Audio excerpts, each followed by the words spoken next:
Hello viewers, welcome to our YouTube channel language junction. आशा करती हूँ आप सभी स्वस्थ और प्रसन्न होंगे। आज के इस वीडियो में हम क्लास 7th का जो क्वेश्चन पेपर है समेटिव असेसमेंट 1 दिसंबर 2021, ये पेपर हम आज हल करेंगे। और आप जानते हैं कि पार्ट ए एंड बी से हम हमेशा पार्ट बी देखते हैं, जहां पर हर एक प्रश्न का स्पष्टीकरण यानी एक्सप्लेनेशन के साथ होता है ना। तो देखिए, पार्ट ए जो है यहाँ पर क्या दिया गया है, थोड़ा सा प्रश्न देखेंगे बस हम। पद्यांश ध्यान पूर्वक पढ़ना है और इसका भावार्थ लिखना है आप। ठीक है। नेक्स्ट क्वेश्चन है, आपको कविता दी जाती है या कविता की कुछ पंक्तियां दी जाती हैं और उससे संबंधित प्रश्न पूछे जाते हैं। कविता ध्यान से पढ़ना रहता है आपको और उससे पूछे गए प्रश्नों के उत्तर देना रहता है। इसी प्रकार गद्यांश दिया जाता है। गद्यांश या तो पढ़ा हुआ होता है ना, या अपठित होता है या पठित होता है, अनसीन या सीन होता है। ठीक है। गद्यांश पढ़कर उससे पूछे गए प्रश्नों के उत्तर देना रहता है। उसके बाद आपके जो पाठ है उससे संबंधित प्रश्न पूछे जाते हैं, जहां पर आपको ध्यान पूर्वक उत्तर देना है। और अंत में देखिए, सृजनात्मकता में किस प्रकार के प्रश्न आते हैं। जैसे यहाँ पर क्वेश्चन है, अपने मित्र को पत्र लिखकर कोविड से बचने के कुछ नियम बताइए। यानी ये जब एग्जाम चला उस समय आप जानते हैं कोविड पीरियड था, है ना, पैंडेमिक पीरियड चल रहा था उस समय। तो इसलिए यहाँ पर क्या पूछा गया है, पत्र लिखना है और पत्र में आपको क्या लिखना है, कोविड से बचने के कुछ नियम रूल्स क्या है, कैसे हम बच सकते हैं कोविड से, ये बताना है पत्र लिखकर। ठीक है। उसके बाद नेक्स्ट क्वेश्चन पूछा है, ऑनलाइन और ऑफलाइन की पढ़ाई पर मित्र से वार्तालाप कीजिए। है ना, उस पीरियड में, यानी उस पीरियड में जब कोविड जब चल रहा था, उस पैंडेमिक पीरियड में आपको ऑनलाइन क्लासेस चल रही थी, है ना। तो यहाँ से आपको यहाँ पूछा गया है ऑनलाइन और ऑफलाइन की जो पढ़ाई थी, तो उससे संबंधित वार्तालाप चल रही है दो मित्रों के बीच, है ना। तो वार्तालाप कैसी होनी चाहिए, ये आपको लिखना है। मैंने वार्तालाप है, करपत्र, बधाई संदेश, पोस्टर बनाना, इन सब पर भी एक वीडियो बनाया है। आप वो वीडियो देख लीजिए और अच्छे से आपको समझ में आएगा। ठीक है। लास्ट क्वेश्चन क्या पूछा है, नए साबुन की खूबियां बताते हुए एक विज्ञापन तैयार कीजिए। है ना, जैसे मैंने अभी कहा, विज्ञापन यानी क्या, एडवर्टाइजमेंट। इस पर भी जो वीडियो बनाया गया है आप देख लीजिए ध्यान से, तो आप बहुत अच्छे से एग्जाम में लिख सकते हैं। ठीक है, ये पार्ट ए था। चलिए अब हम चलते हैं पार्ट बी। ठीक है। पार्ट बी में देखिए क्या है, पहला प्रश्न, निम्नलिखित शब्दों का वाक्य में प्रयोग कीजिए। है ना, यहाँ पर जो शब्द दिए गए हैं उनको वाक्य यानी सेंटेंस बनाना है। ओन सेंटेंस जो पूछता है ना, एक बात ध्यान में रखिए, जब तक आपको शब्द का अर्थ नहीं मालूम होगा आप वाक्य नहीं बना सकते। इसलिए है ना, शब्दार्थ पढ़ते रहना चाहिए, अभ्यास करते रहना चाहिए, ताकि जो शब्द दिया गया है ना उसका अर्थ बहुत अच्छे से मालूम हो और आप सही वाक्य बना सके। यहाँ पर जिसे पूछा है स्वस्थ और परिवर्तन, स्वस्थ का ही अर्थ अगर नहीं मालूम है तो वाक्य कैसे बनाएंगे आप, है ना। तो देखिए, स्वस्थ का क्या अर्थ होता है, हेल्दी, है ना। तो स्वस्थ का इस शब्द का उपयोग करके आपको वाक्य बनाना है। परिवर्तन यानी बदलाव आना, परिवर्तन यानी, तो जो वाक्य आप बनाएंगे वहां पर परिवर्तन इस शब्द का प्रयोग करके ही आपको वाक्य बनाना है। नेक्स्ट क्वेश्चन, निम्नलिखित प्रश्नों के सही विकल्प, विकल्प यानी ऑप्शन चुनकर कोष्टक में लिखिए। कोष्टक यानी ब्रैकेट। ठीक है। आकाशवाणी से समाचार प्रसारित हो रहे हैं, रेखांकित शब्द का बहुवचन रूप लिखिए। एक बात बहुत अच्छे से सुनिए आप मेरी, रेखांकित यानी अंडरलाइन शब्द का बहुवचन, इस तरह से जो ब्रैकेट में दिया है ना, इसको 2 से 3 बार पढ़िए एग्जाम में आप, ताकि बहुत अच्छे से समझ सकें कि आखिर आपसे क्या प्रश्न पूछा जा रहा है। रेखांकित शब्द जो दिया गया है उस बारे में क्या कह रहा है। ठीक है। रेखांकित शब्द का बहुवचन लिखिए। एक वचन, बहुवचन, सिंगुलर, प्लूरल पढ़ा होगा ना आपने। समाचार प्रसारित हो रहे हैं, इस समाचार को अंडरलाइन किया गया है। रेखांकित यानी अंडरलाइन। समाचार का बहुवचन लिखना है आपको, तो यहाँ ऑप्शन दिए गए हैं, है ना, विकल्प यानी ऑप्शन। समाचार का बहुवचन क्या होता है? समाचार, समाचारों, समाचारें, समाचाराएं, है ना। तो यहाँ पर समाचार का बहुवचन रूप भी समाचार ही होता है। ठीक है, तो इस प्रकार से हमारा उत्तर जो है वो ऑप्शन ए सही रहेगा। हिंदी में कुछ ऐसे शब्द हैं जहां पर एक वचन और बहुवचन दोनों एक साथ रहते हैं, यानी दोनों समान होते हैं। जैसे पेड़ है, पेड़ का बहुवचन रूप भी पेड़ ही होता है। ठीक है। बालक है, बालक का बहुवचन बालक। समझ रहे हैं आप?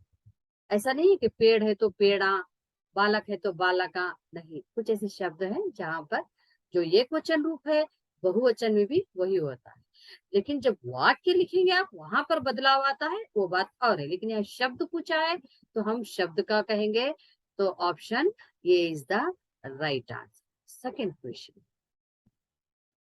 फल बेचने वाला बूढ़ा कल रात से बीमार है। अच्छा, अब देखिए यहाँ पर रेखांकित शब्द का स्त्रीलिंग रूप है बोल रहा है। तो यहाँ पर जो रेखांकित किया गया है बूढ़ा, ये कौन सा शब्द है? पुल्लिंग।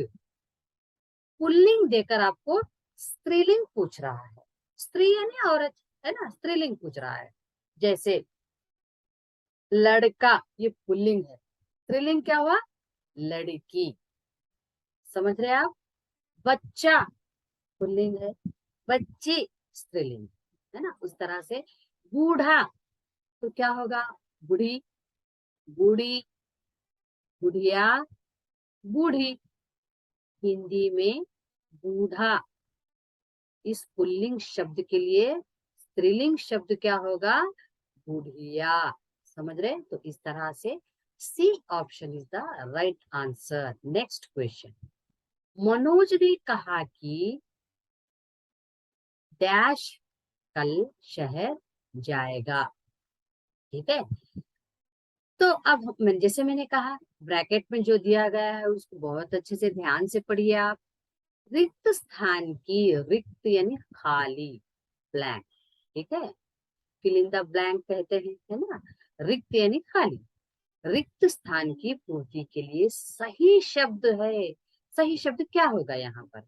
मनोज ने कहा कि वे कल शहर जाएंगे, वह कल शहर जाएगा, मैं कल शहर जाएगा, हम कल शहर जाएगा।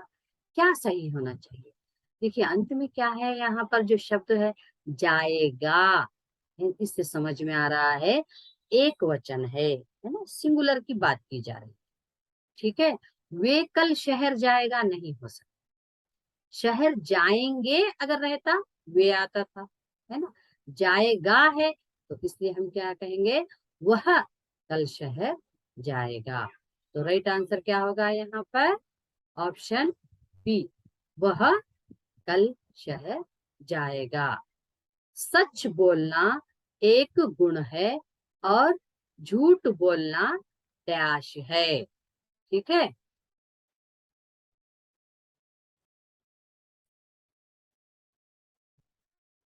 देखिए नेक्स्ट क्वेश्चन क्या है। सच बोलना एक गुण है और झूठ बोलना डैश है। रिक्त स्थान के लिए सही विलोम शब्द है। विलोम यानी क्या? ऑपोजिट, उल्टे अर्थ वाले शब्द भी कहते हैं, विलोम भी कहते हैं, है ना। तो ऑपोजिट यहाँ पर आप सोच रहे होंगे कि झूठ बोलना डैश है जो दिया है, बुरी बात है ना, बुराई है। लेकिन किस शब्द का विलोम पूछ रहा है वो ध्यान से देखना। इसके लिए फिर से हम प्रश्न पढ़ेंगे। सच बोलना एक गुण है और झूठ बोलना डैश है। ठीक है, ऑप्शंस देखेंगे अब। सच्चाई, झूठ बोलना सच्चाई है। क्या ये ऑप्शन रखेंगे तो सही होगा? एग्जाम में आप देखना चाहिए, लिखने से पहले से सोचना चाहिए। सच्चाई, ये सही होगा? नहीं, ये गलत। बी, झूठ बोलना बुराई है। क्या ये सही है? अच्छा, डी क्या दिया है? झूठ बोलना गुण है। क्या ये सही है? झूठ बोलना एक अवगुण है। देखिए, गुण यानी अच्छा, अवगुण यानी बुरा, है ना? तो यहाँ पर सच बोलना गुण है, तो इसका विलोम क्या हो गया? झूठ बोलना अवगुण है। समझे आप? किस तरह से प्रश्न पढ़ना चाहिए, ऑप्शन हमें कैसे देखना चाहिए, है ना? इस तरह से ध्यान पूर्वक प्रश्न पढ़ें, फिर ब्रैकेट में जो दिया गया है वो ध्यान से देखें, फिर सही आंसर लिखने का प्रयत्न। सच बोलना एक गुण है, इसलिए गुण का विलोम जो शब्द होगा वो है अवगुण। ठीक है, तो 6th क्वेश्चन का जो आंसर है वो होगा option C. Next question, 7th question, ये देखिए। सब्जी वाला गोभी का दाम कम करने को तैयार ना था। रेखांकित शब्द में प्रत्यय है, सब्जी वाला। ठीक है, इसमें प्रत्यय पूछ रहा है। प्रत्यय और उपसर्ग, इस पर भी एक वीडियो बनाई गई है, आप वो ध्यान से देखिए, आपको अच्छे से समझ में आएगा। फिर भी मैंने यहाँ पर थोड़ा सा समझाने का प्रयत्न किया। जो शब्दांश किसी शब्द के अंत में जुड़कर उसके अर्थ में परिवर्तन लाते हैं वे प्रत्यय कहलाते हैं। ये प्रत्यय की परिभाषा है, डेफिनेशन। ठीक है, लेकिन आप समझेंगे कैसा? एक उदाहरण के साथ समझाने का प्रयत्न करूं। देखिए, यहाँ पर जो शब्द है सुंदरता, ठीक है, ये एक शब्द है। अब आपको सुंदरता इस शब्द से प्रत्यय अलग करना। प्रत्यय क्या होता है? जो शब्दांश, यानी शब्दांश यानी क्या? शब्द का अंश, अंश यानी हिस्सा, पूरा शब्द नहीं, शब्द का थोड़ा सा हिस्सा, एक हिस्सा शब्द के अंत में लगता है, कह रहा है शब्द के अंत में लगता है और उसके अर्थ में परिवर्तन लाता है, बदलाव लाता है। कैसे? देख, सुंदर यानी खूबसूरत ना, ब्यूटीफुल। तो सुंदर ता लग गया यहाँ। अब ये कैसे पहचाने आप कि इसमें प्रत्यय कौन से है? एक छोटा सा हिंट कहिए, ट्रिक कहिए, या फिर रूल ही कहिए इसका। कभी भी आप जब प्रत्यय अलग करते हैं तो जो मूल शब्द है उसको पहले अलग कर, जो मीनिंगफुल वर्ड है उसको पहले अलग कर लेना आप। देखिए, सुंदर मीनिंग है ना, इसको हम अलग कर लेंगे तो क्या बचा यहाँ पर? ता। और कह रहे हैं कि शब्द के अंत में लगते हैं प्रत्यय, तो क्या बच गया? त। तो अब ये जो त है ये क्या कहलाता है? प्रत्यय। समझे? क्या है? प्रत्यय। जैसे दूसरा उदाहरण लीजिए और अच्छे से समझेंगे आप। यहाँ पर दिया गया है सुनार, मैंने कहा अंत में लगते हैं, तो क्या र निकाल देंगे आप? सुना नहीं, मूल शब्द नहीं हो सकता ये। अच्छा, अ की मात्रा और र निकालेंगे तो ये भी मूल शब्द नहीं हो सकता। सुन हो सकता है, ठीक है, सुन, सुनना अर्थ है, लेकिन शब्द क्या दिया है आपको? सुनार। तो सुनने से तो कोई मतलब नहीं है। तो मूल शब्द, मीनिंगफुल वर्ड इसमें से क्या निकालेंगे आप? सोना। क्योंकि जो सोने का काम करता है, जो सोने के आभूषण बनाता है वो सुनार कहलाता ना। तो हमें क्या निकालना चाहिए? मूल शब्द सोना प्लस आर मिलकर बन रहा है सुनार। समझे? अंत में लगता है तो हम र निकाल देंगे, ऐसा बिल्कुल नहीं होता। ठीक है, जब तक आप मूल शब्द ना निकालें, मीनिंगफुल वर्ड नहीं निकालेंगे आप, तब तक प्रत्यय सही से अलग नहीं कर सकते। ठीक है, तो क्या होगा यहाँ पर? आर जो है अब ये प्रत्यय कहलाए। समझ में आ रहा है आपको? ठीक है, तो इस प्रकार से अभी यहाँ पर जो प्रश्न पूछा गया है तो क्या हो सकता है? सब्जी वाला पूछा था, सब्जी वाला। अब प्रत्यय क्या होगा यहाँ पर? सब्जी मूल शब्द होगा, वाला प्रत्यय। समझे? तो इस प्रकार से D option is the right answer. ठीक है। 8th क्वेश्चन, संसार में सच बोलने वाला ही कामयाबी पा सकता है। तो प्रश्न क्या दिया है ब्रैकेट में, फिर से ध्यान से पढ़िए। रेखांकित वाक्यांश के लिए एक शब्द है। बहुत सारे शब्द मिलने पर एक वाक्य बनता है, ये आपको पता है ना। सच एक शब्द है, बोलने एक शब्द है, वाला एक शब्द है, यानी 3 शब्द मिलकर एक वाक्य। ये पूरे वाक्य के लिए एक ही शब्द बोलो कह रहा है। जैसे मैं एक उदाहरण बोलूंगी अभी आपको, पिताजी के पिताजी। पिताजी एक शब्द, के उसको भी अगर हम शब्द में लेंगे, के पिताजी, फिर एक शब्द होगा। क्या आप इस तरह से बुलाएंगे, पिताजी के पिताजी आ रहे हैं, या फिर एक ही शब्द में बुलाएंगे, दादाजी आ रहे हैं, दादा आ रहे हैं। समझ रहे हैं आप? अनेक शब्दों के लिए एक शब्द, या फिर एक वाक्य दिया गया है उसके लिए एक शब्द लिखिए जब कह रहा है, तो किस प्रकार से हमें देखना होगा। सच बोलने वाला क्या कहलाता है? सच बोलने वाला सत्यवादी। समझे? इतना ना बोलकर हम एक ही वर्ड में कंप्लीट कर रहे हैं सेंटेंस। सच बोलने वाला, उसको हम कहते हैं सत्यवादी। ठीक है। शिक्षा देने वाला, इतना नहीं बोलेंगे ना हम, शिक्षा देने वाले आ रहे हैं ऐसा कहेंगे, या शिक्षक आ रहे हैं। समझ रहे आप? बहुत सारे शब्दों को, या एक पूरा एक जो वाक्य है, वाक्यांश है, उसके लिए केवल एक शब्द का अगर प्रयोग कर रहे हैं तो वो क्या कहलाता है? अनेक शब्दों के लिए एक शब्द कहेंगे आप, या वाक्यांश के लिए एक शब्द। ठीक है।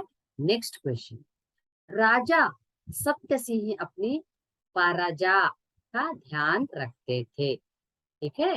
रेखांकित शब्द की सही वर्तनी है, वर्तनी यानी स्पेलिंग्स। ऑलरेडी आपको स्पेलिंग मिस्टेक करके देता है, उसको आप सही करना रहता है। ठीक है। परजा, क्या है ये? परजा, क्या ये सही है? राजा सत्य सिंह अपनी परजा का ध्यान रखते थे। चलिए ऑप्शन देखेंगे। ऑप्शन ए परझा, क्या ये सही है? गलत। ऑप्शन बी परझा, ये भी गलत है। ऑप्शन सी प्ररज, ये भी गलत है। तो फिर सही क्या है? प्रजा, प्रजा का ध्यान रखते थे। ठीक है। देखिए स्पेलिंग मिस्टेक कैसे पहचानना चाहिए हमें, तो इसके लिए आपको स्पेलिंग्स बहुत अच्छे से समझ में आना चाहिए, है ना। उसके लिए अभ्यास करते रहिए, है ना। स्पेलिंग के साथ पढ़ते रहिए, जिससे कि आप खुद मिस्टेक ना करें और पहचान जाएं कि यहाँ पर क्या स्पेलिंग मिस्टेक हुई है। यानी सही वर्तनी में अगर पूछ रहा है तो वर्तनी में यहाँ पर क्या गलती हुई। ठीक है। तो option D is the correct answer. Next question, Vinay को पड़ोस में सभी अकल का दुश्मन कहते हैं, है ना। तो प्रश्न क्या पूछ रहा है यहाँ पर कि मुहावरे का अर्थ है। अच्छा, मुहावरा किसे कहते हैं, है ना। मुहावरा अरबी भाषा का एक शब्द है ना, जिसका शाब्दिक अर्थ क्या होता है? अभ्यास। ठीक है। हिंदी में ऐसे जो वाक्यांश होते हैं, है ना, उसको हम मुहावरा कहते हैं। ठीक है। जो अपने साधारण अर्थ को, यानी अपना जो एक्चुअल मीनिंग है, साधारण अर्थ को छोड़कर विशेष अर्थ को व्यक्त करता है, यानी दूसरा ही कुछ अर्थ बताता है वो।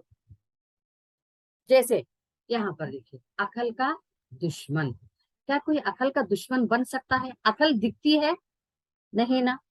ठीक है। एक और मुहावरा देखिए, जैसे कि आंख का तारा, उसका अर्थ क्या है? बहुत प्यारा, है ना। माता के लिए उसका बेटा आंख का तारा होता है। क्या उस बेटे को वो तारा बना के आंख में रखती है? नहीं, दूसरा ही अर्थ दे रहा है, बहुत प्यारा होना। या फिर आंखों में धूल डालना, जिसका अर्थ है धोखा देना। हाँ, फिर उसके बाद अपने पैरों पर खड़ा होना, स्वावलंबी होना। अपने पैर पे खड़े हो गए तो स्वावलंबी हो गए आप? नहीं ना। या अंधे की लकड़ी होना, एकमात्र सहारा होना। क्या कोई इंसान अंधे की लकड़ी बन सकता है क्या? नहीं ना। तो इस तरह से यहाँ पर मुहावरे क्या होते हैं, कोई विशेष अर्थ देते हैं, वो मुहावरे कहलाते हैं। तो अब यहाँ पर अकल का दुश्मन कहते हैं, तो इसका अर्थ क्या होता है? अकल का दुश्मन होना, क्या बहुत बुद्धिमान होना, है ना, होशियार होना, या फिर या शत्रु, दुश्मन होना, या फिर चालाक होना। अकल का दुश्मन क्या होता है? सही ऑप्शन क्या है? जी हाँ, बिल्कुल सही, ऑप्शन बी, मूर्ख, बेवकूफ जिसे कहते हैं, है ना। So right answer is the B option, मूर्ख। अकल का दुश्मन यानी मूर्ख। ठीक है। तो नेक्स्ट देखिए यहाँ पर क्या दिया है, भाषा की बात। यहाँ से आपको ऑप्शन देना बंद हो गया। ब्रैकेट में पूछ रहा है, जो रेखांकित है जो भी है, वहां आप सोच समझ कर, क्योंकि ऑप्शन नहीं है अभी आपको यहाँ पर, ठीक है, आपको खुद से लिखना है आप यहाँ। तो फर्स्ट जो क्वेश्चन दिया है यहाँ पर, 11th क्वेश्चन जो है, महात्मा जी ने देश को अहिंसा का पाठ पढ़ाया। अब ब्रैकेट में क्या पूछ रहा है, रेखांकित शब्द का संज्ञा का भेद लिखिए। ठीक है, संज्ञा का भेद लिखना है। संज्ञा के 3 भेद होते हैं, ऐसा अभी कहा जा रहा है, लेकिन कुछ पुस्तकों में 5 भेद बताए गए हैं, है ना।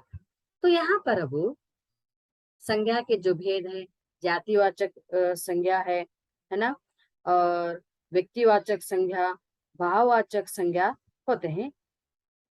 तो यहाँ पर आपको पहचानना है, क्या ये व्यक्तिवाचक संज्ञा से संबंधित है, जातिवाचक से संबंधित है, या फिर भाववाचक से संबंधित है। ये पता होने के लिए आपको सबसे पहले ये मालूम होना, जातिवाचक संज्ञा किसे कहते हैं, व्यक्तिवाचक संज्ञा किसे कहते हैं। ठीक है, मैं केवल यहाँ पर जातिवाचक और व्यक्तिवाचक समझाऊंगी, क्योंकि जैसे जैसे प्रश्न आते जाएंगे, हम उस प्रकार से हल करते जाएंगे, उस प्रकार से ही मैं स्पष्टीकरण यानी एक्सप्लेनेशन देते जाऊंगी। ठीक है। तो अब यहाँ पर जातिवाचक और व्यक्तिवाचक, इन दो में अंतर क्या है, डिफरेंस क्या है? व्यक्तिवाचक संज्ञा देखिए, व्यक्तिवाचक संज्ञा से किसी एक विशेष व्यक्ति या फिर खास वस्तु के बारे में बताया जाता है, लेकिन वही जातिवाचक क्या होता है, सभी प्रकार के वस्तुओं या उनकी पूरी जाति का ही बोध होता है यहाँ पर। जैसे मैं उदाहरण दूंगी तो ही आप समझ पाएंगे। मैं मैं हिमालय पहाड़ पर एक व्यक्ति को चढ़ते हुए देखा। ठीक है, या फिर मैंने एक पहाड़ देखा, कह रही हूँ, पहले मैं कह रही हूँ मैंने एक पहाड़ देखा। कौन सा भी पहाड़ हो सकता है, वो क्या हो गया, जातिवाचक। अब ये पहाड़ क्या कहलाएगा, जातिवाचक। अगर मैं कहूं मैंने हिमालय पहाड़ देखा, मैंने हिमालय पर्वत देखा, मैंने एक पर्वत देखा, तो कौन सा भी पर्वत हो सकता है वो। अगर मैं कहूं हिमालय पर्वत देखा मैंने, अब ये व्यक्तिवाचक हो गए। समझ रहे आप? अच्छा, एक और उदाहरण दूंगी मैं आपको, जिससे और आप क्लियरली समझेंगे। वहां पर एक लड़की खड़ी है, वहां पर एक लड़की खड़ी है। अब ये लड़की जातिवाचक संज्ञा होगी या व्यक्तिवाचक? मैंने कहा लड़की खड़ी है, कौन सी भी लड़की हो सकती है, तो ये जातिवाचक होगा। अगर मैं कहूं वहां पर सीता खड़ी है, या वहां पर मंजुला खड़ी है, या वहां पर सानिया खड़ी है, अगर मैं ऐसे कहूं, अब ये जातिवाचक होगा। मैंने पहले लड़की कहा था, लेकिन अब कह रही हूं मैं सानिया। तो अब ये क्या होगा, व्यक्तिवाचक होगा। समझ रहे हैं आप लोग। या फिर यहाँ एक नदी बहती है, अब ये नदी क्या हो गई, जातिवाचक। कौन सी भी नदी हो सकती है ना, तो जातिवाचक में आ गई। अगर मैं कहूं यहाँ पर कृष्णा नदी बहती है, कृष्णा नदी बहती है, अब ये व्यक्तिवाचक हो गया। समझ गए आप। कोई पर्टिकुलर, कोई विशेष वस्तु या किसी विशेष व्यक्ति का नाम ले रहे हैं हम, तो व्यक्तिवाचक होगा। अगर नहीं, किसी भी व्यक्ति के बारे में हो या किसी भी वस्तु के बारे में अगर हम कह रहे हैं, तो वो जातिवाचक होगा। ठीक है। अब मुझे बताइए, महात्मा जी ने देश को अहिंसा का पाठ पढ़ाया, क्या ये जातिवाचक है या व्यक्तिवाचक? देश कौन सा भी हो सकता है ना। देश की जगह अगर आप भारत कहते तो क्या हो जाता, वो व्यक्तिवाचक था। देश की जगह अगर आप अमेरिका कहते तो फिर वो व्यक्तिवाचक हो जाता। समझे, क्योंकि पर्टिकुलर एक कंट्री का नाम वहां पर ले रहे हैं हम, है ना, किसी देश का नाम ले रहे हैं। समझे अंतर क्या है। तो अब ये क्या होगा, ये व्यक्तिवाचक या फिर जातिवाचक। देश, जी हाँ, ये जातिवाचक संज्ञा होगा। ठीक है। नेक्स्ट क्वेश्चन, लड़की ने मोतियों डैश माला बनाई।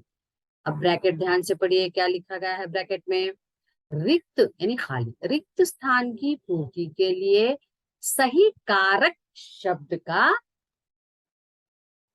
लिखिए। सही कारक शब्द लिखिए।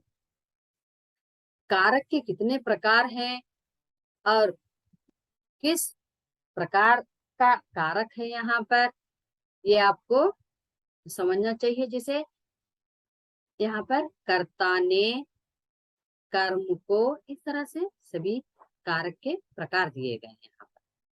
लेकिन आपको प्रश्न क्या पूछा था वहां पर, देखिए यहाँ पर विभक्ति चिन्ह दिए गए हैं यहाँ पर, जैसे ने, को, से, के लिए।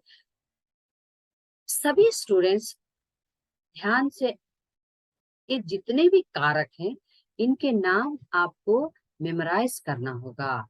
ठीक है।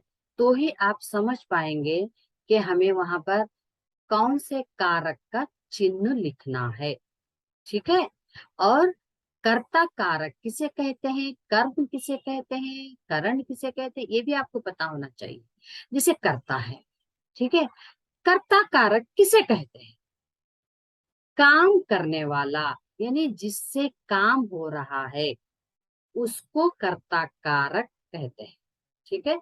जैसे महेश लिख रहा है, तो यहाँ पर कर्ता कारक कौन है, महेश, क्योंकि महेश के द्वारा काम हो रहा है, महेश के जरिए काम हो रहा है यहाँ पर, है ना, महेश कर रहा है काम। तो यहाँ पर महेश क्या होगा, कर्ता, उसका विभक्ति चिन्ह क्या है, ने, कर्ता ने। ठीक है। महेश ने पत्र लिखा। इस प्रकार से कर्म है, तो फिर ये क्या होगा, जिस पर क्रिया का प्रभाव पड़े। ठीक है।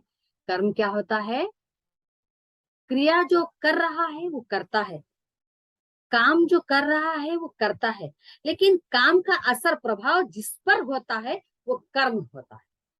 समझ रहे आप।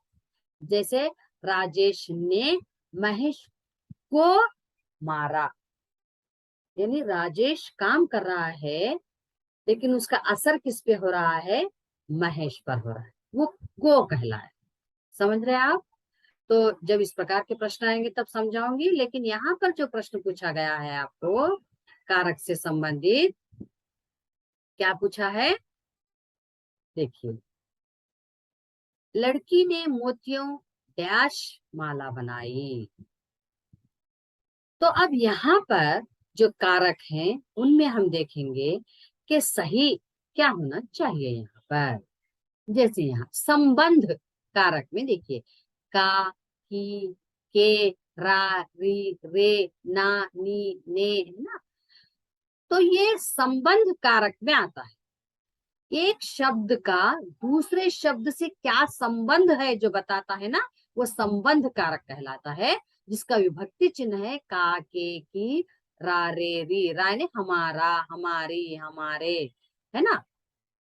तो चलिए, अगर यहाँ पर संबंध कारक का प्रयोग हो रहा है तो आप किस विभक्ति चिन्ह का प्रयोग करेंगे? का, के, की। आपने देखा ना अभी, लड़की ने मोतियों डैश माला बनाई, मोतियों का माला बनाई, मोतियों की माला बनाई, मोतियों को माला बनाई।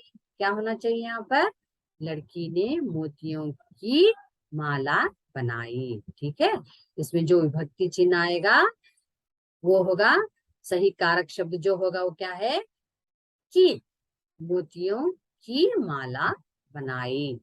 ठीक है, नेक्स्ट 13th क्वेश्चन देखिए। सेठ जी ने मजदूरों से बोरियां उठवाई। इस वाक्य से क्रिया शब्द छांट कर लिखिए। ठीक है, इसमें क्रिया है, एक शब्द ऐसा है क्रिया, क्रिया यानी काम। वो क्या है? सेठ जी क्रिया है क्या? नहीं, संज्ञा है ना, क्योंकि किसी व्यक्ति का नाम है ये। सेठ सेठ जी ने मजदूरों से, मजदूरों से ये भी काम नहीं है, ये भी संज्ञा है। बोरियां, बोरियां यानी जो थैले होते हैं ना, बैग्स जो होते हैं उसको बोरियां कहते हैं, तो ये भी काम नहीं है। उठवाई, अब क्या है? ये उठवाई, ये क्या कहलाता है? ये क्रिया, काम है, उठाना एक काम है ना। तो इसलिए इस प्रश्न का सही उत्तर क्या होगा? उठवाई, क्योंकि क्या पूछा है? क्रिया शब्द निकालना है। जो वाक्य दिया गया है इसमें से क्रिया शब्द ढूंढना है आपको, तो क्रिया शब्द क्या है? उठवाई। समझे? नेक्स्ट क्वेश्चन, 14th क्वेश्चन देखिए क्या है। वह बाजार गया इसलिए कि उसे पुस्तकें खरीदनी थी। ठीक है, तो अब यहाँ पर जो प्रश्न पूछा गया है कि शब्द का भाषा भेद बोल रहा है यहाँ पर। एक्चुअली भाषा भेद ना होकर ये क्या होना चाहिए था?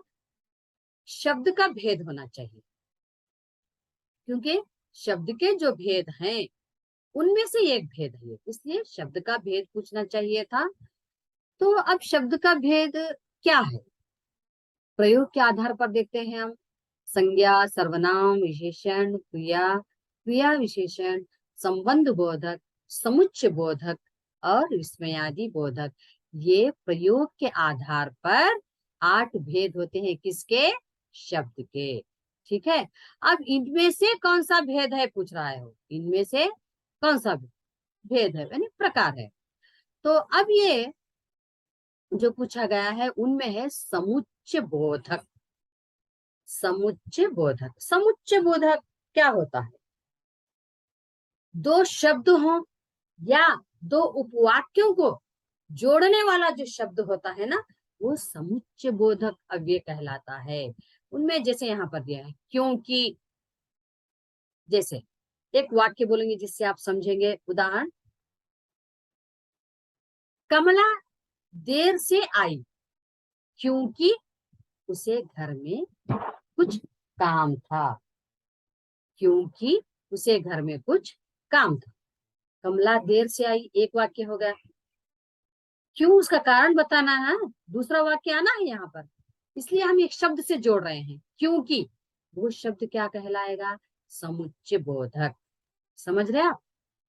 या महेश गृह कार्य नहीं किया इसलिए वह पाठशाला नहीं गया, है ना, कहीं उसको पनिशमेंट ना मिले। तो अब यहाँ दो वाक्य क्या है?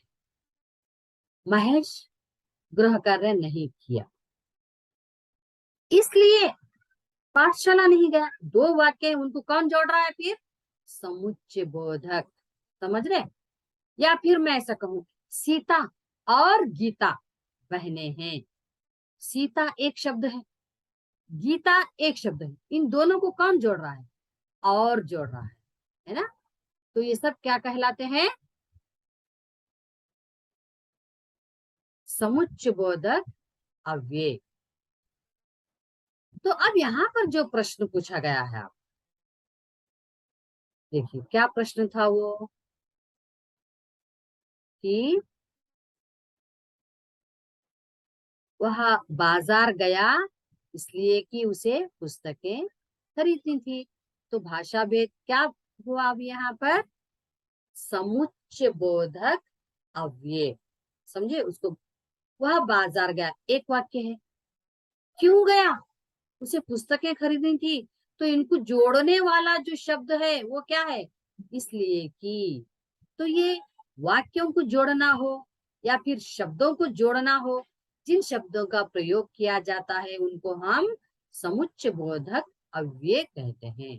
ठीक है, तो इसका उत्तर क्या हो गया, रेखांकित शब्द का भाषा भेद जो पूछ रहा है वो हो गया समुच्चय बोधक अव्यय। नेक्स्ट क्वेश्चन, नकल करने पर भी महेश आज तक पकड़ा नहीं गया। ठीक है, रेखांकित शब्द की संधि विच्छेद कीजिए।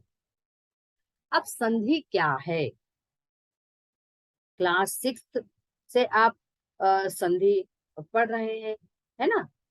तो संधि क्या है, संधि का मतलब होता है मेल, यानी मिलना। क्या मिलना, दो वर्ण, वर्ण अक्षर, तो वर्णों के परस्पर मेल से जो तीसरा विकार उत्पन्न होता है, ये बदलाव आता है, उसे हम संधि कहते हैं, है ना। तो जब तक आप उदाहरण नहीं देखेंगे नहीं समझ पाएंगे, है ना।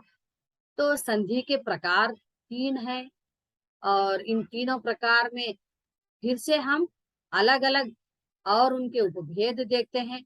लेकिन जितना प्रश्न पूछा गया है मैं वहां पर वही शब्द को लेकर ही, वही भेद को लेकर ही समझा रही हूँ आपको। फिर नेक्स्ट क्वेश्चन पेपर में जब हम देखेंगे कोई और संधि के बारे में पूछा है तो वो संधि समझाऊंगी। ठीक है, अब यहाँ पर जो आपको संधि पूछा है महेश, है ना, महेश पूछा था। तो अब देखिए यहाँ पर उपेंद्र है, उपेंद्र। ठीक है, तो अब संधि को अलग करके लिखने का जो प्रोसीजर है उसको हम विच्छेद कहते हैं, उसको विच्छेद कहते हैं। जैसे उप प्लस इंद्र, उपेंद्र। संधि आप कैसे पहचानेंगे कि ये कौन सी संधि है, स्वर संधि है, व्यंजन संधि है, या फिर विसर्ग संधि। ठीक है, ये 3 प्रकार हो गए, ये कैसे पहचानना। फिर स्वर संधि के जो प्रकार हैं, दीर्घ संधि, गुण संधि, इस तरह से जो प्रकार हैं, उनमें आप कैसे पहचानेंगे कि ये कौन सी संधि है, क्या ये आयादी संधि है, ऋण संधि है, गुण संधि है ना, दीर्घ संधि है, कौन सी है। तो गुण संधि पूछा है तो मैं बहुत ही आसानी से आप पहचान सके ऐसे कुछ नियम या ट्रिक आपको बता रही हूँ। अगर एग्जाम में आपको ऐसा शब्द दिया है जहां पर एक ही मात्रा आ रही, उपेंद्र, सुरेश, ठीक है, ऐसी अगर मात्रा आ रही है, महेश, सुरेश, है ना, गणेश, एक तो समझ जाना ये गुण संधि है। ठीक है, और दूसरा इसको विच्छेद कैसा करना है, एक बात ध्यान से सुनिए। गुण संधि में हमेशा जो पहला जो यहाँ पर शब्द है ना, उप, ये जो है अ ही आता है, उ प, यानी प किससे मिलकर बना है, प प्लस अ। सुर, र किससे मिलकर बना है, र, यानी आधा र प्लस अ मिलकर र बना है, यानी अ की आवाज ही आती है यहाँ पर। उप, सुर, हित, महा, बड़ा है, देव, महा, देव, की आवाज आ रही है ना। तो हमेशा जो पहला जो यहाँ पर शब्द है ना, इसमें हमेशा आपको अ की आवाज आएगी। दूसरा, अब देखिए यहाँ पर इंद्र, दूसरा जो शब्द है इंद्र, ई अगर आ रहा है तो संधि जो बन रही है, जो अक्षर मिल रहे हैं, परिवर्तन जो आ रहा है, बदलाव जो आता है, उप प्लस इंद्र ई आया, तो वहां पर ए की मात्रा आ जाएगी। उप प्लस इंद्र, उपेंद्र। ए ई जाकर ये बन जाता है, यानी अ प्लस ई इज इक्वल टू ए दिया रहेगा। यानी अ और ई आया तो किस में बदल जाता है? ए में बदल जाता है। सुरेश। सुर प्लस ईश, फिर यहाँ क्या आया? अ। सुर यानी अ, ईश ई, तो किस में बदलेगा वो? ए में। सुरेश। इस तरह से महेश। महा प्लस ईश, अच्छा ई आया, किस में बदल जाएगा? ए में बदल जाएगा, है ना? महेश। समझ रहे हैं आप लोग कि किस तरह से संधि विच्छेद करना चाहिए और कैसे पहचानना चाहिए। हम्म? तो महेश आया है इसलिए मैंने यहाँ तक समझाया है। फिर हम देखेंगे अगर ऊ की मात्रा के शब्द आ रहे हैं वहां पर तो वो कैसे पहचाने। ठीक है, तो यहाँ पर फिलहाल महेश पूछा गया था, तो अब हम देखेंगे महेश का संधि विच्छेद कैसे होता है। ठीक है, महा प्लस ईश, महेश, है ना? महा, आ प्लस ई, अ और ई मिलकर क्या बन जाएगा? ए, महेश। गणेश, गण प्लस ईश, गणेश, गुण संधि। उपेंद्र, उप प्लस इंद्र, उपेंद्र, कौन सी संधि? गुण संधि। समझे आप गुण संधि? संधि विच्छेद कीजिए कह रहा है, विच्छेद यानी अलग करके लिखना। ठीक है, तो यहाँ पर आप नाम नहीं भी लिख रहे हैं तो भी कोई बात नहीं संधि का, क्योंकि प्रश्न आपसे क्या पूछा गया है? संधि विच्छेद कीजिए, विच्छेद यानी अलग करके लिखिए। तो आप क्या लिखेंगे महेश का? इस संधि का विच्छेद कैसे करेंगे?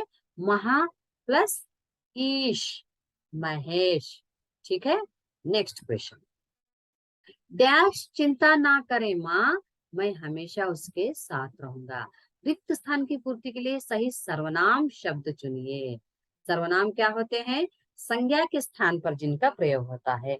महेश आ रहा है, महेश जा रहा है, ये ना कहकर महेश आ रहा है, वह कल जाएगा, वह कल आया था, है ना? संज्ञा के स्थान पर जिन शब्दों का प्रयोग होता है वो सर्वनाम होता है। ये तो आप शुरू से पढ़ते हुए आ रहे हैं, है ना? सर्वनाम क्या होता है?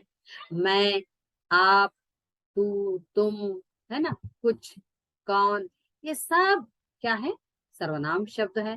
तो अब यहाँ पर किस शब्द का प्रयोग होना, यानी सर्वनाम में कौन से शब्द का? डैश चिंता ना करे माँ, मैं हमेशा उसके साथ रहूंगा, तो क्या होगा? आप चिंता ना करें माँ, मैं हमेशा उसके साथ रहूंगा।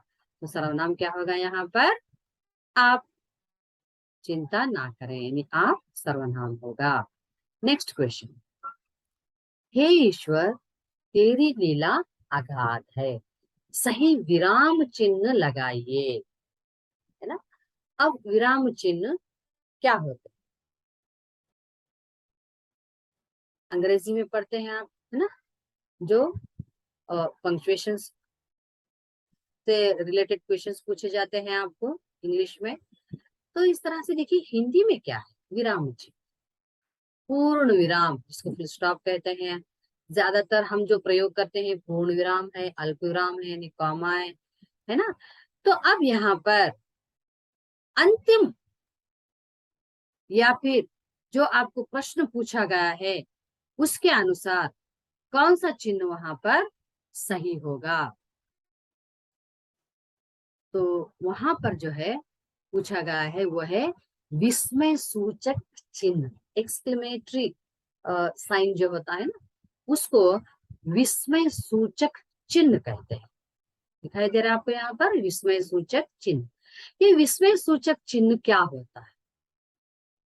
ऐसे शब्द जहां पर घृणा, नफरत, प्रेम, हर्ष, खुशी, उल्लास या फिर दुख को प्रकट करना है, बताना है, तो तब हम इन शब्दों का प्रयोग करते हैं। हे ईश्वर, तेरी लीला अगाध, विराम चिन्ह क्या आना चाहिए यहाँ पर? इस तरह का, हे ईश्वर, इस तरह। हे ईश्वर तेरी लीला अगाध, क्योंकि ये विस्मय सूचक चिन्ह है। जैसे वाह क्या बात कही आप, वाह क्या बात है ना। तो इस तरह से हम हे ईश्वर तेरी लीला अगाध, या फिर जैसे अभी मैंने कहा वाह क्या बात है, तो हर्ष खुशी बता रहे हैं आप, या घृणा नफरत, छी कितनी गंदी बदबू है अगर कहें आप, छी तो घृणा बता रहे हैं। तो वहां पर इस प्रकार के चिन्ह का प्रयोग होता है जिसको हम विस्मय सूचक चिन्ह कहते हैं। तो विराम चिन्ह जो लगाई जा रही है ना यहाँ पर, वो कौन सी है, विस्मय सूचक चिन्ह। नेक्स्ट क्वेश्चन, मैं सिनेमा देख रही हूँ, भूतकाल का वाक्य, भूतकाल में वाक्य का परिवर्तन कीजिए, है ना, काल यानी टेंस। तो अब यहाँ पर काल में 3 प्रकार हैं, लेकिन इन 3 प्रकार के फिर उपभेद हैं। मैं उपभेद की बात नहीं करूंगी यहाँ पर, क्योंकि जो प्रश्न दिया गया है उसका अगर स्पष्टीकरण मैं दूं तो केवल 3 प्रकार के काल के बारे में यहाँ कहूंगी अभी तो, जिनमें भूतकाल, वर्तमान काल, भविष्य काल। भूतकाल यानी क्या, जो बीत गया है, पास्ट, पास्ट टेंस, है ना। वर्तमान काल, प्रेजेंट टेंस, जो चल रहा है। भविष्य काल, जो फ्यूचर में होगा, भविष्य में होगा। तो अब यहाँ पर बताइए, मैं सिनेमा देख रही हूँ, या क्या ये वर्तमान काल है, भविष्य काल है, भूतकाल है। वर्तमान यानी जो अभी चल रहा है, भविष्य यानी जो आगे चलेगा, भूत यानी जो गुजर गया है। ठीक है, तो मैं सिनेमा देख रही हूँ अभी चल रहा है, इसलिए वर्तमान काल है। लेकिन आपको प्रश्न क्या पूछा है, भूतकाल में लिखना है आपको, ये यानी भूतकाल जो गुजर गया है, तो क्या होगा ये, मैं सिनेमा देख रही हूँ, भूतकाल में क्या होगा, मैंने सिनेमा देखा, मैंने सिनेमा देखा, ये भूतकाल है जो गुजर गया है, जो पास्ट टेंस है। ठीक है, समझे आप। नेक्स्ट क्वेश्चन, हिमालय पर्वत बहुत ऊंचा रहता है, वाक्य से विशेषण शब्द छांट कर लिखिए। ठीक है, विशेषण बताना है। विशेषण क्या है, संज्ञा या सर्वनाम की विशेषता बताए तो ऐसे शब्दों को हम विशेषण कहते हैं। राधा बहुत सुंदर है सुंदर किसके बारे में कहा जा रहा है, राधा के बारे में कहा जा रहा है ना। तो राधा क्या है, संज्ञा है ना। तो इस प्रकार से यहाँ पर हिमालय पर्वत बहुत ऊंचा रहता है। तो अब यहाँ पर किसके बारे में बताया जा रहा है, बहुत ऊंचा क्या है, हिमालय। हिमालय क्या है, संज्ञा है ना, संज्ञा यानी नाउन। ठीक है, संज्ञा है, उसकी विशेषता बता रहा है यहाँ पर। तो वाक्य से विशेषण शब्द चुनना है, हिमालय पर्वत बहुत ऊंचा रहता है, तो यहाँ पर विशेषण क्या हो गया, ऊंचा, बहुत ऊंचा, ये क्या है, ये विशेषण हो। ठीक है, नेक्स्ट क्वेश्चन देखिए। नेक्स्ट और अंतिम प्रश्न है, भगवान यदि एक द्वार बंद करता है डैश दूसरा द्वार खोल भी देता है। ठीक है, तो रिक्त स्थान की पूर्ति के लिए सही शब्द लिखिए। अभी अभी आपने देखा, 2 वाक्यों को जो जोड़ता है वो समुच्चय बोधक होता है ना। तो अब यहाँ पर कौन सा समुच्चय बोधक वाला शब्द आप जोड़ेंगे, भगवान यदि एक द्वार बंद करता है और दूसरा द्वार खोल भी देता है, क्या ये सही होगा।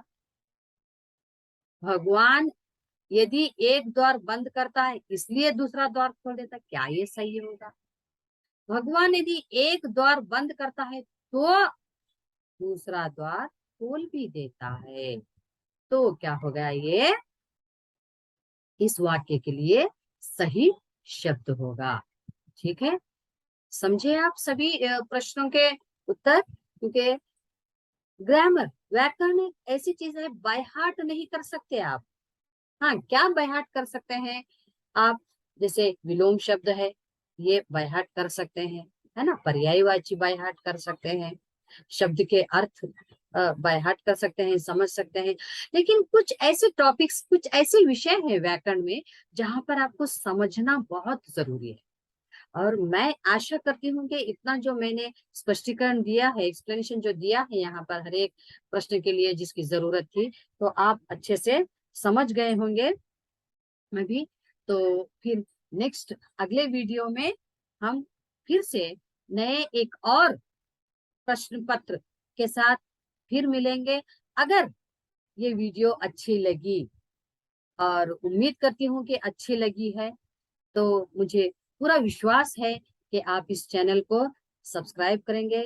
फिर से अगले वीडियो में हम मिलेंगे एक और प्रश्न पत्र के साथ। तब तक के लिए आज्ञा दीजिए। धन्यवाद। खुश रहिए, प्रसन्न रहिए और चैनल को सब्सक्राइब कीजिए। धन्यवाद।